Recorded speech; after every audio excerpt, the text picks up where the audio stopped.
Selamat berjumpa kembali saudara-saudari yang mengasihi Tuhan Yesus, yang dikasihi Tuhan Yesus. Puji Tuhan untuk hari yang Tuhan berikan hari ini. Saya akan melanjutkan dari 2 Petrus pasal yang ketiga ayat 1 sampai dengan ke-9. Saya akan terlebih dahulu berdoa. Bapa di surga, terima kasih untuk hari ini Bapa. Terima kasih untuk hari yang Kau berikan kepada kami, untuk segala kemurahan-Mu, kebaikan-Mu bagi kami masing-masing anak-anak-Mu. Ajar kami juga untuk merindukan firman-Mu, berkati kami, dan tolong kami mengerti ketika kami membaca firman-Mu. Ampuni dosa-dosa kami Bapa, di dalam nama Tuhan Yesus hamba boleh berdoa dan mengucap syukur. Amin. Saat ini saya akan melanjutkan membaca dari 2 Petrus pasal yang ketiga, mulai dengan ayat yang pertama, yang demikian bunyinya. Saudara-saudara yang kekasih, ini sudah surat yang kedua yang kutuliskan kepada kamu. Di dalam kedua surat itu aku berusaha menghidupkan pengertian yang murni oleh peringatan-peringatan, supaya kamu mengingat akan perkataan yang dahulu telah diucapkan oleh nabi-nabi kudus, dan mengingat akan perintah Tuhan dan Juru Selamat yang telah disampaikan oleh rasul-rasul-Mu kepadamu. Surat yang dituliskan oleh Petrus di kedua suratnya berisi akan hal-hal peringatan, bukan sesuatu yang baru. Entah saudara mengakui kalau saudara memerlukan peringatan demi peringatan untuk mengingat firman Tuhan, atau saudara sekali mendengar, 2 kali mendengar, 5 kali mendengar sudah bisa menyimpan dan melakukan sepanjang hidup Anda. Saya dan saudara oleh Petrus diingatkan jikalau saya dan saudara itu memiliki musuh, ya. Musuh kita iblis. Kita berada di medan peperangan. Kita berada di dalam peperangan rohani. Disitulah saudara, peringatan demi peringatan ini menjadi penting bagi setiap orang Kristen, agar kita mengingat pelajaran Alkitab, apa yang sudah diajarkan Allah melalui Alkitab, bagi saya dan bagi saudara, terutama bagi kita yang sudah menerima kasih anugerah keselamatan Allah di dalam Yesus Kristus, agar kita terus bertumbuh di dalam pengenalan kita akan Allah dan Yesus Kristus, menjadi dewasa di dalam pengetahuan dan di dalam iman. Peringatan-peringatan yang ditulis oleh Petrus sangat berguna bagi saya, dan saya harap sangat berguna bagi Anda juga sebagai orang Kristen. Kembali saudara, biarlah kita sendiri yang membuktikan, tanpa saya dan saudara mau diingatkan oleh Alkitab, tanpa saya dan saudara mau membaca lagi dan membaca lagi dan membaca lagi, seberapa jauh saya dan saudara akan ingatnya. Apa yang kita baca hari ini aja saudara, apakah saudara masih ingat besok, lebih-lebih seminggu kemudian? Mungkin ada orang yang memiliki ingatan yang luar biasa tajamnya, tetapi rata-rata sudah tidak ingat lagi. Oleh karena itu, di dalam Alkitab ini saya dan saudara diingatkan agar kita memiliki pengertian yang murni, agar hidup saya dan hidup saudara di dalam Yesus Kristus tidak lagi terpolusi oleh dosa, oleh nafsu dunia, oleh egoisme, oleh nafsu pribadi, agar saya dan saudara tetap berdiri di dalam kemurnian Yesus Kristus. Itu tidak mudah saudara, itu tidak mudah. Banyak sekali kotoran-kotoran yang ada di sekitar saya dan saudara, ada di depan mata kita, lewat juga di telinga kita, ya. Saudara keluar rumah, saudara di dalam rumah, nonton TV, buka sosial media, banyak sekali polusi-polusi. polusi ya. Banyak sekali kotoran-kotoran yang bisa mencemarkan kemurnian otak kita, hati kita di dalam Yesus Kristus. Biarlah melalui peringatan firman Tuhan kita boleh dijaga, kita juga boleh menjaga. Dan peringatan-peringatan ini juga adalah peringatan-peringatan yang sudah kita terima, bukan hal-hal yang baru ya, yang sudah kita pernah baca melalui nabi-nabi kudus Tuhan yang mengingatkan saya dan saudara, demikian juga orang-orang percaya sebelumnya yang sudah tentunya dibukukan di dalam Alkitab ini, agar saya dan saudara juga mengingat akan perintah Tuhan Yesus Kristus Juru Selamat kita ada di sini, saudara. Yang di ayat ketiga dikatakan, yang terutama harus kamu ketahui ialah bahwa pada hari-hari zaman akhir akan tampil pengecek-pengecek dengan ejekan-ejekannya, yaitu orang-orang yang hidup menuruti hawa nafsunya. Kalau di bagian sebelumnya, Petrus sudah mengingatkan kita kembali akan adanya guru-guru palsu, ya, Kristen-Kristen palsu, pendeta-pendeta palsu, gereja-gereja palsu, ibadah-ibadah palsu. Di sini kita diingatkan pada hari-hari zaman akhir akan tampil pengejek-pengejek dengan ejekan-ejekannya, yaitu orang-orang yang hidup menuruti hawa nafsunya. Agar jikalau saya dan saudara ketemu pengejek-pengejek ini dan diejek, kita tidak terpancing, kita tidak tergoda dan menjadi marah, membalas kejahatan dengan kejahatan. Tidak demikian, agar kita juga tahu bagaimana menghadapi para pengejek-pengejek yang hidupnya dikuasai oleh hawa nafsu ini. Kata pengejek-pengejek ini ya, pengejek-pengejek ini akan mengejek orang Kristen. Di antara perkataannya akan demikian, di manakah janji tentang kedatangan Yesus itu? Sebab sejak bapa-bapa leluhur kita meninggal, segala sesuatu tetap seperti semula pada waktu dunia diciptakan. Mereka telah mendengar tentang janji kedatangan Yesus.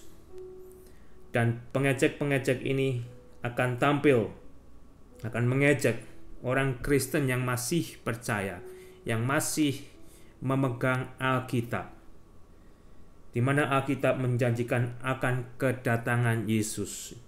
Kok sampai sekarang belum datang-datang ya? Bahkan dikatakan segala sesuatu tetap seperti semula pada waktu dunia diciptakan. Itu pun sudah salah sebetulnya ya. Apa yang terjadi di dunia ini tidak sama lagi seperti sewaktu dunia diciptakan. Manusia sudah jatuh dalam dosa, bahkan dunia telah mengalami kebinasaan di zaman Nuh, sudah dihapus bersih oleh Tuhan. Hanya Nuh bersama anggota keluarganya yang diselamatkan, karena semuanya telah berdosa dan tidak mau bertobat. Apa yang diungkapkan oleh pengejek-pengejek ini agar Anda tahu juga tidak di dalam kebenaran pengertian Alkitab. Mereka hanya akan ngomong begitu saja. Makanya kita sebagai orang Kristen harus memperlengkapi diri kita dengan pengenalan dan pengetahuan akan Alkitab. Jadi seolah-olah kalau mereka merasa tahu, mereka ngomong tentang Alkitab, Anda akan tahu omongannya itu benar atau tidak ya. Di ayat kelima, mereka sengaja tidak mau tahu. Mereka itu sengaja tidak mau tahu bahwa oleh firman Allah langit telah ada sejak dahulu, dan juga bumi yang berasal dari air dan oleh air. Mereka akan mengatakan dengan teorinya sendiri, dengan caranya sendiri, dari mana asal mulanya bumi ini. Tetapi kembali saudara, karena mereka dengan sengaja tidak mau tahu, mereka dengan sengaja menolak. Jikalau Alkitab itu sudah mengajarkan kepada mereka, jikalau Allah lah yang menciptakan bumi dan segala isinya, dan bumi ini berisi sekitar 70% di datarannya dikuasai oleh air.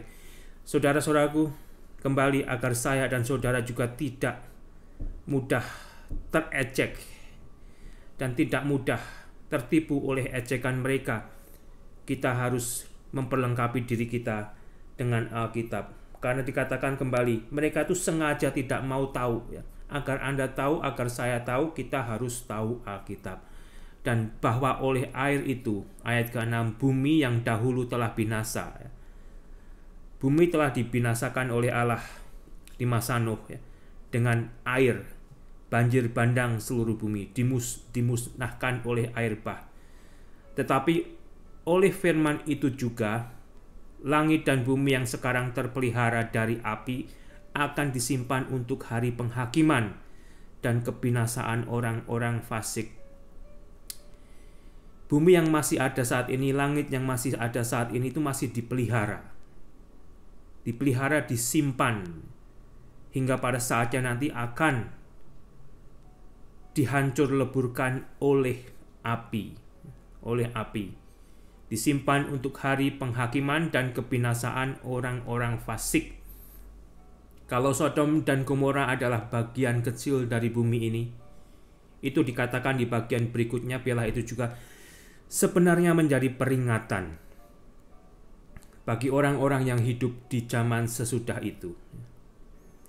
Tetapi di sini nanti akan secara global bumi ini dihancurkan oleh api. Itu adalah penghakiman dan kebinasaan atas orang-orang fasik, orang-orang yang tidak takut akan Tuhan. Sama seperti di zamannya Nuh, sama seperti di zamannya Lot ketika Allah menghancurkan Sodom dan Gomora. Tetapi yang saudara tidak boleh lupa, kita sudah membaca bahwa Allah tahu menyelamatkan orang-orang yang takut dan hidup di dalam kebenaran.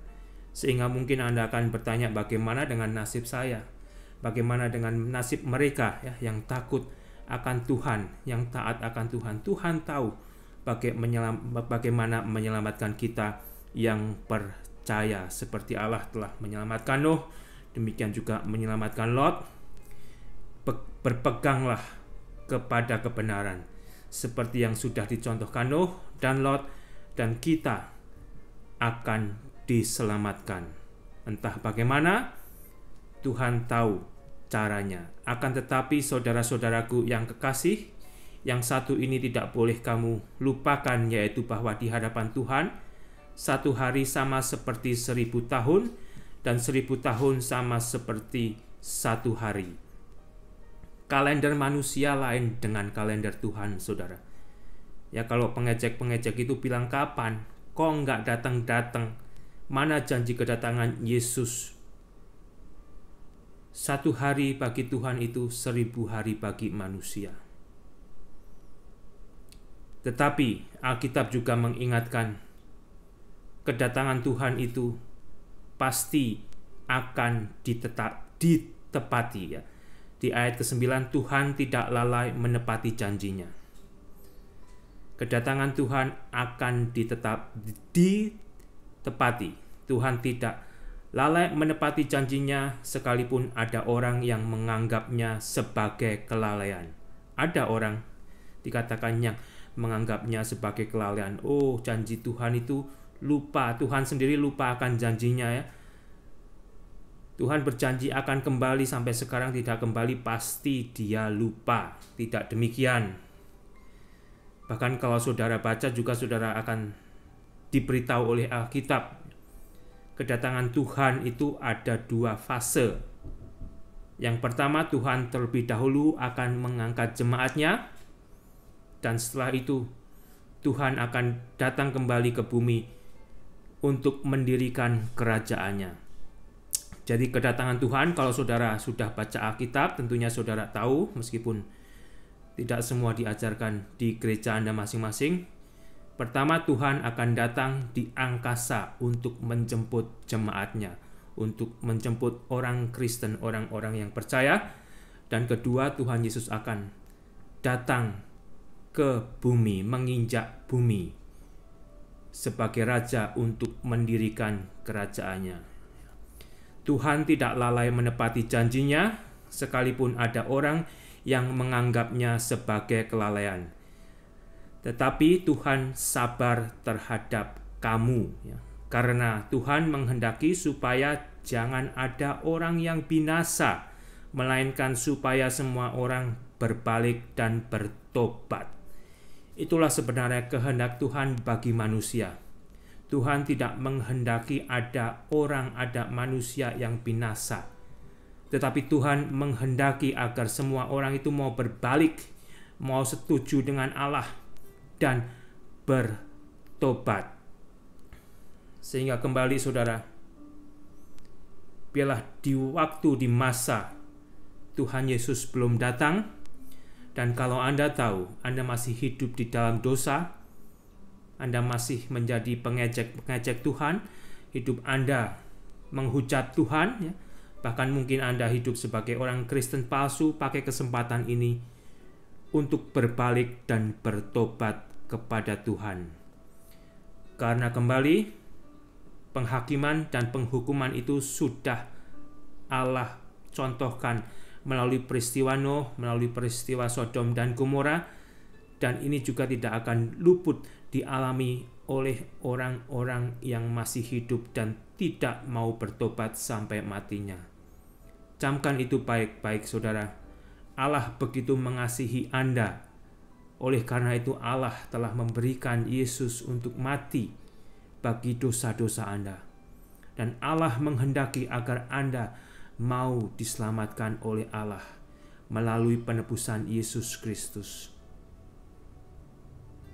Pikirkan baik-baik agar Anda jangan celaka karena pilihan Anda yang salah. Puji Tuhan, Tuhan Yesus memberkati.